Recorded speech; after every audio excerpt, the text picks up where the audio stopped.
Dear friends, कैसे हैं आप सब। उम्मीद करती हूँ कि आप लोग बहुत अच्छे होंगे। सबसे पहले अपने हर बढ़ते हुए सब्सक्राइबर को थैंक्स कहती हूँ, जिनकी वजह से मुझे आगे बढ़ने का मोटिवेशन मिलता है। टाइटल पढ़ के आपने जाना होगा कि मैं किस बारे में बात करने जा रही हूँ। जैसा कि आप सभी जानते हैं कि सन न्यू एक नया चैनल है जिस पर एक ये फेमस सा शो शुरू हुआ है जिसका नाम है छठी मैया की बिटिया। इसे देख के लोगों के दिमाग में ये बात ज़रूर आई होगी कि क्या ऐसा सच में हुआ था या फिर क्या ऐसा सच में हुआ है, क्या ये इंस्पायर्ड बाय ट्रू स्टोरी है। इस बारे में हम बात करेंगे, लेकिन उससे पहले एक बहुत ज़रूरी चीज़ ये है, इस तरह की घटनाएं सचमुच में होती हैं। इसके बहुत से उदाहरण हैं, कल भी होती थी और आज भी होती हैं। सबसे फेमस इसका उदाहरण है, आप लोगों ने भी वो कथा ज़रूर सुनी होगी, रघुनाथ जी जाने, जिसमें वो जो केवट था उसके लिए गवाही देने स्वयं रघुनाथ जी अदालत आए थे। इसके अलावा आपने एक और फेमस स्टोरी सुनी होगी, भगत के बस में है भगवान, जिसमें वो जो बुढ़िया थी उसे विश्वास था कि उसके जो कान्हा जी हैं वो इसी लड्डू गोपाल के अंदर है। और उसके बाद जब डॉक्टर ने चेक किया तो सच में उसने धड़कनों की आवाज़ उन लड्डू गोपाल की प्रतिमा में से सुनी थी। इसके अलावा एक और फेमस स्टोरी जिसके बारे में आप लोगों ने शायद ना सुना हो, वो ये थी कि अंग्रेज़ों के टाइम की बात है, जब भारतीय अंग्रेज़ों के अंडर काम करते थे। पुलिस वाले तो भारतीय थे, लेकिन वो अंग्रेज़ों के खिलाफ कोई काम नहीं करते थे, उनके अधीन रहकर काम करते थे। और उनसे कुछ भी त्रुटि हो जाती थी तो अंग्रेज़ सरकार उन्हें बहुत भयानक दंड भी देती थी और उन्हें नौकरी से बर्खास्त भी कर देती थी। ऐसे में एक व्यक्ति था जिसे सुंदरकांड का बहुत चाव था, सुंदरकांड का, अखंड रामायण का, क्योंकि वो हनुमान जी का परम भक्त था। कभी भी सुंदरकांड का पठन पाठन होता था तो वो अपने आप को रोक नहीं पाता था, बल्कि सब लोग उसे सादर आमंत्रित करते थे, इतना उसका नाम था। वो जब भी 5 चौपाई पढ़ने के लिए बैठता कि मैं 5 चौपाई पढ़ के उठ जाऊंगा, लेकिन ऐसा वो कर नहीं पाता था। उसके बाद वो पूरी अखंड रामायण जब खत्म होती थी तभी वो उठ पाता था, पूरी सुंदरकांड जब खत्म होती थी तभी वो उठ पाता था, इतना वो भगवान की भक्ति में लीन था।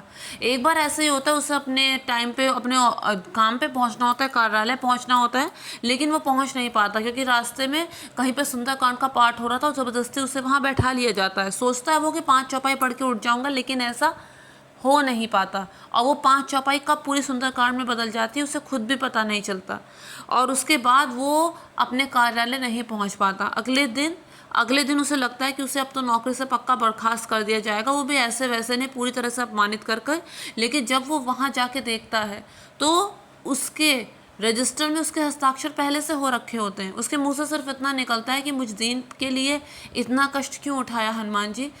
यानी कि हनुमान जी उसका रूप लेकर कार्यालय आए थे और वो हस्ताक्षर करके गए। तो इस तरह की सच्ची घटनाएं बिखरी पड़ी हैं, ऐसा सच में होता है। बात सिर्फ आस्था की होती है, क्योंकि कहते हैं जहाँ आस्था है वही रास्ता है, इसलिए ईश्वर पर विश्वास रखना चाहिए, इसमें कोई दो राय नहीं है। अब बात ये आती है कि ये जो छठी मैया की बिटिया है, क्या ये सच्ची बात है। तो फ्रेंड्स, ये उस जगह की बात यहाँ पे दिखाई गई है जहाँ पर छठी मैया बहुत ज़्यादा पूजी जाती है, जहाँ पे छठ पर्व बहुत ज़्यादा मनाया जाता है। यहाँ पे घर घर छठी मैया का मंदिर है, छोटा सा मंदिर लोगों ने अपने हर घर में बना रखा है और उनकी बहुत पूजा करते हैं, उनकी बहुत मान्यता है। वहीं पर एक माँ जो होती है अपनी बच्ची को जन्म देती है, लेकिन लोग माँ और बच्ची दोनों को मार देना चाहते हैं। इसलिए वहाँ पे गांव वाले उन्हें मार देना चाहते हैं, क्योंकि उन्हें ऐसा लगता है कि इसने समाज के दायरे को तोड़ा है, समाज के कायदे कानून को तोड़ के इसने कुछ ऐसी चीज़ें की हैं जिस वजह से माँ बेटी दोनों को मार देना चाहते हैं। चलो माना वहाँ पे उनकी गलती है, लेकिन उसमें उस नन्ही सी बच्ची का तो कोई दोष नहीं था, लेकिन फिर भी वो उन्हें मार देना चाहते हैं। माँ को मारने में कामयाब हो जाते हैं, लेकिन जो बच्ची होती है उसे नहीं मार पाते और वो बच्ची दूसरे किनारे किसी दूसरी महिला तक पहुंच जाती है। वो महिला मंदिर में सालों से सेवा का कार्य करती है और जब वो बच्ची उसे मिलती है तो उसे अपनी बेटी समझकर पालती है।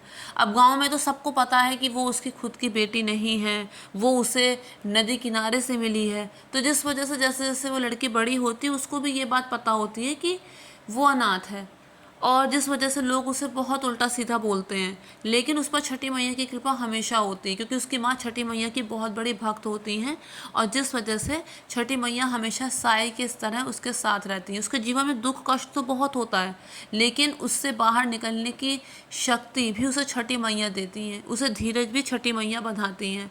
और अपने स्वभाव की वजह से और छठी मैया की भक्ति की वजह से लोग उसे जानते हैं और मानते हैं। इसके बाद कुछ ऐसी दशा चलती है कि उसका विवाह बहुत बड़ी हवेली में हो जाता है। वहाँ पर एक अलग ही षड्यंत्र चल रहा था। वहीं सौतेली माँ जो अपने बच्चे के साथ गलत व्यवहार करती है अपने सौतेले बेटे के साथ, ताकि सारी जो जायदाद है वो उसके अपने बेटे को मिले। वही सब वहाँ पे पहले से चल रहा होता है जहाँ पर ये लड़की बहू बनकर पहुँचती है। तो यहाँ पर ये बात आती है कि क्या ऐसा सचमुच में हुआ था। तो फ्रेंड्स, ये कथा तो काल्पनिक है, इसे केवल एंटरटेनमेंट के लिए ही बनाया गया है, लेकिन साथ ही ये मोटिवेशनल भी है। ये ईश्वर के प्रति आस्था को और भी ज़्यादा बढ़ाता है, ये हौसला देता है, धीरज देता है।